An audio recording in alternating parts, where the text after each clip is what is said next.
بسم اللہ الرحمن الرحیم الحمدللہ نحمدہ ونصلی علی رسولہ الکریم اما بعد رب اشرح لی صدری ویسر لی امری واحلل عقدۃ من لسانی یفقہوا قولی۔ آج کا جو ہمارا درس ہے اس کا عنوان ہے جناب رسالت مآب صلی اللہ علیہ وآلہ وسلم کا بچپن، نبی علیہ السلام کی پرورش اور نبی علیہ السلام کی شیر خوارگی، یعنی نبی علیہ السلام کا بچپن میں دودھ پینا۔ اپنے اس درس کو شروع کرنے سے پہلے ہم گزشتہ درس کا خلاصہ پڑھ لیتے ہیں کہ پچھلے سبق میں ہم نے کیا پڑھا۔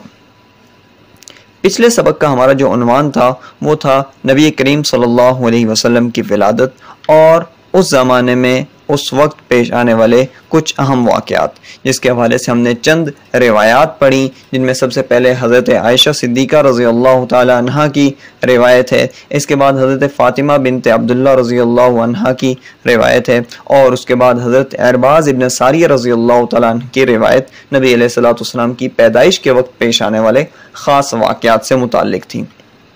پھر اس کے بعد ہم نے ایوان کسریٰ کے واقعات پڑھے کہ وہاں پر کس نوعیت کا زلزلہ آیا تھا، کیا واقعات و حوادث پیش آئے تھے، اور ان کے کنگرے وغیرہ گرنے کے حوالے سے پڑھا ہم نے۔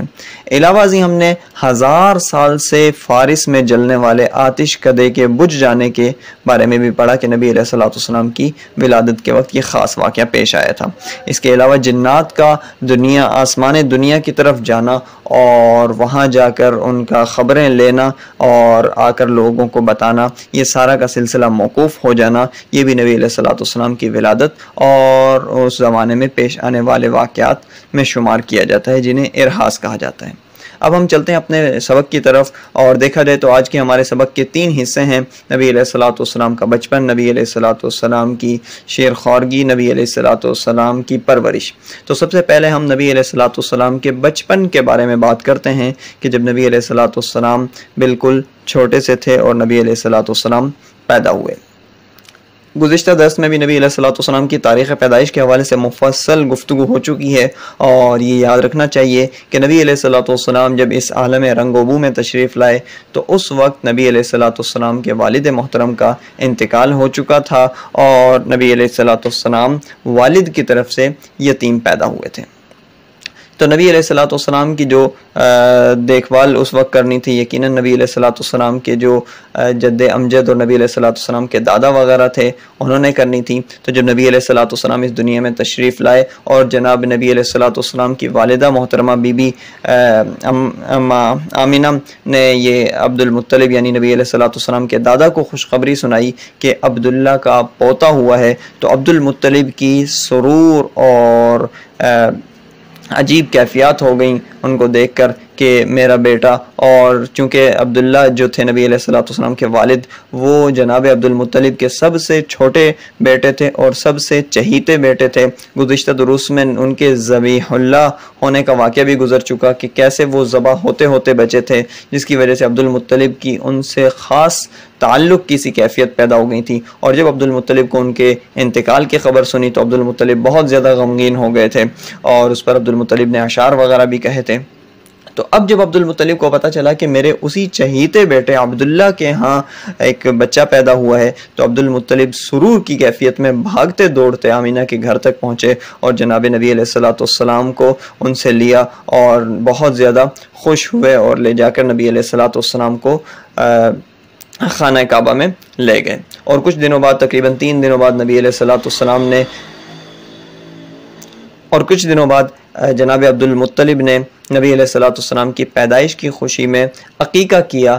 سب لوگوں کو بلا کر اس کی دعوت کی، اور اس وقت جو سرداران عرب تھے، سرداران قریش تھے، اور اس طرح قریش کے جو عام مرد و زن تھے، ان سب کو ایک دعوت کی، اور یہ دعوت عام تھی جس میں تمام لوگوں کو عبد المطلب نے بلایا تھا، اور اپنے پیارے چہیتے پوتے کی پیدائش کی خوشی میں ایک زبردست عبد المطلب نے دعوت کی تھی۔ اس کے بعد نبی علیہ السلام کے نام رکھنے کی باری آئی، تو نبی علیہ السلام کے پیدائش کے 7ویں دن نبی علیہ السلام کا نام رکھا گیا، اور نام کے سلسلے میں مختلف روایات ہیں۔ بعض میں تو یہ آتا ہے کہ عبد المطلب کو خواب میں کسی نے بتایا تھا، یعنی عبد المطلب کو الہام ہوا تھا، خدائی اشارہ ان کو ملا تھا کہ وہ نبی علیہ الصلوۃ والسلام کا اس طرز کا اور اس جملوں پر مشتمل نام رکھیں کہ نبی علیہ الصلوۃ والسلام کا نام جو تھا وہ محمد رکھیں، اور یہی خواب جناب نبی علیہ الصلوۃ والسلام کی والدہ محترمہ بی بی آمینہ کو بھی آیا تھا، لہذا عبد المطلب نے نبی علیہ الصلوۃ والسلام کا نام محمد رکھا۔ اور یہ بھی کہا جاتا ہے کہ نبی علیہ الصلوۃ والسلام کی والدہ محترمہ نے جو نبی علیہ السلام کا نام رکھا تھا وہ احمد رکھا تھا، اور ان کو احمد نام کا الہام ہوا تھا۔ تو محمد کا مطلب ہوتا ہے قابل تعریف، اور احمد کا مطلب ہوتا ہے کہ زیادہ تعریف کرنے والا۔ عربوں میں یہ نام محمد زیادہ معروف بھی نہیں تھا، مشہور بھی نہیں تھا، لوگ جانتے بھی نہیں تھے۔ جب عبد المطلب نے اس طرح کا نام لیا تو عرب بڑی حیرتیں کرنے لگے کہ ایسا نادر سا آپ نے نام رکھا ہے جو اس سے پہلے کسی کا نہ سنا نہ کہیں دیکھا ایسا نام۔ تو عبد المطلب نے یہی کہا کہ میں چاہتا ہوں کہ اسم بامسمہ ہو جائے۔ محمد کا لفظی مطلب ہے قابل تعریف، اور یہ وہ بچہ ہے جو قابل تعریف ہوگا، مستقبل میں جا کر اس کی ایک نرالی شان ہوگی۔ پھر اس کے بعد کچھ عرصے بعد نبی علیہ الصلوۃ والسلام کا ختنہ جو عربوں کی روایت تھی وہ مکمل کی گئی، اور اس طریقے سے نبی علیہ الصلوۃ والسلام کی پیدائش اور اس کے ابتدائی ایام، بچپن نبی علیہ الصلوۃ والسلام کا یوں واقعات ہیں اس کے۔ پھر اس کے بعد آ جاتا ہے نبی علیہ الصلوۃ والسلام کی شیر خوارگی، یعنی بچہ جو اپنی ماں کے دودھ پر ابتدائی زندگی کے ابتدائی ایام گزارتا ہے، اس کے حوالے سے کیا ہے تو نبی علیہ الصلوۃ والسلام کو سب سے پہلے جنہوں نے دودھ پلایا وہ خود نبی علیہ الصلوۃ والسلام کی والدہ محترمہ بی بی آمینہ تھیں، جنہوں نے نبی علیہ الصلوۃ والسلام کی پیدائش کے بعد اور اس کے کچھ دنوں بعد نبی علیہ الصلوۃ والسلام کو اپنا دودھ پلایا۔ علاوہ ازیں ایک اور شخصیت کا نام آتا ہے جس نے نبی علیہ الصلوۃ والسلام کو دودھ پلانے کی سعادت حاصل کی، اور وہ شخصیت تھی سویبہ، جو کہ نبی علیہ الصلوۃ والسلام کے چچا ابو لہب کی باندی تھیں، ابو لہب کی کنیز تھیں۔ اور اس کے علاوہ یہ بھی کہا جاتا ہے کہ نبی علیہ الصلوۃ والسلام کے خاندان بنو ہاشم کی ہی مزید نبی علیہ الصلوۃ والسلام کے خاندان یعنی بنو ہاشم کی ہی مزید 8 عورتوں کو یہ سعادت نصیب ہوئی کہ انہوں نے نبی علیہ الصلوۃ والسلام کو دودھ پلایا۔ علاوہ ازیں جب نبی علیہ الصلوۃ والسلام عربوں کے دستور پورا کرنے کے لیے خاندان بنو سعد کے قبیلے میں جانے لگے تو نبی علیہ الصلوۃ والسلام کو وہاں رضاعت کے دورانیے میں یعنی 2 سال تک تقریباً حضرت حلیمہ سعدیہ رضی اللہ تعالی عنہا نے دودھ پلایا، اور نبی علیہ الصلوۃ والسلام کی شیر خوارگی وہاں ہوئی بنو سعد کے علاقے میں جناب حضرت حلیمہ سعدیہ کے ہاں۔ اس کے بعد ہمارا عنوان ہے نبی علیہ الصلوۃ والسلام کی پرورش، نبی علیہ الصلوۃ والسلام کی نگرانی، نبی علیہ الصلوۃ والسلام کی کفالت، نبی علیہ الصلوۃ والسلام کی دیکھ بھال، یہ کس نے کی؟ تو سب سے پہلے تو اس میں نام نبی علیہ الصلوۃ والسلام کی والدہ محترمہ کا ہی آتا ہے، جنہوں نے پیدائش سے لے کر 6 سال کی عمر تک نبی علیہ الصلوۃ والسلام کی دیکھ بھال کی، جس میں ابتدائی 4 سال تو بنو سعد کے محلے میں حلیمہ سعدیہ کے ہاں گزرے، اور جب وہاں سے نبی علیہ الصلوۃ والسلام واپس آئے تو پھر نبی علیہ الصلوۃ والسلام کے تمام امور کو دیکھ بھال کرنا، نبی علیہ الصلوۃ والسلام کی ضروریات حاجات وغیرہ کا خیال رکھنا، اس کے لیے جناب بی بی آمینہ پیش رہتی تھیں، اور انہوں نے پیدائش سے لے کر 6 سال کی عمر تک نبی علیہ الصلوۃ والسلام کی پرورش فرمائی۔ پھر جب بی بی آمنہ کا انتقال ہو گیا تو دوسرے نمبر پر جو شخصیت سامنے آئی انہوں نے 6 سال کی عمر سے لے کر 8 سال کی عمر تک یعنی تقریباً 2 سال تک نبی علیہ الصلوۃ والسلام کی کفالت اور نبی علیہ الصلوۃ والسلام کی پرورش کی، اور یہ وہ شخصیت تھیں جو نبی علیہ الصلوۃ والسلام کے جد امجد نبی علیہ الصلوۃ والسلام کے دادا جان تھے، جن کا نام جناب عبد المطلب ہے، اور نبی علیہ الصلوۃ والسلام کی پرورش، نبی علیہ السلام کی کفالت اور نبی علیہ الصلوۃ والسلام کی دیکھ بھال کرنے کا انہوں نے حق ادا کیا۔ تیسرے نمبر پر جن شخصیت کا تذکرہ ہونے لگا ہے ان شخصیت نے 8 سال کی عمر میں نبی علیہ الصلوۃ والسلام کی دیکھ بھال شروع کی، کیونکہ جناب عبد المطلب انہیں ہی وصیت کر کے گئے تھے کہ میرے اس چہیتے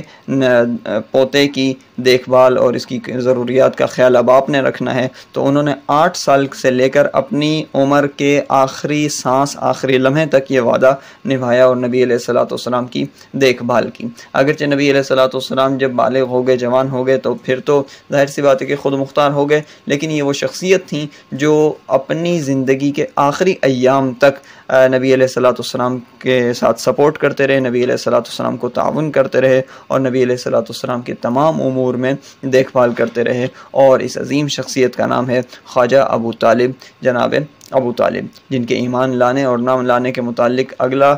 کسی درس میں ہم بات کر لیں گے، اور یہ ایک موضوع بحث ہے، تاہم اتنا ضرور ہے کہ جناب ابو طالب نبی علیہ الصلوۃ والسلام کے ساتھ ہمیشہ جناب ابو طالب نبی اکرم صلی اللہ علیہ وآلہ وسلم کے ساتھ ہمیشہ معین بن کر رہے اور تمام معاملات نبی علیہ الصلوۃ والسلام کے دیکھتے رہے۔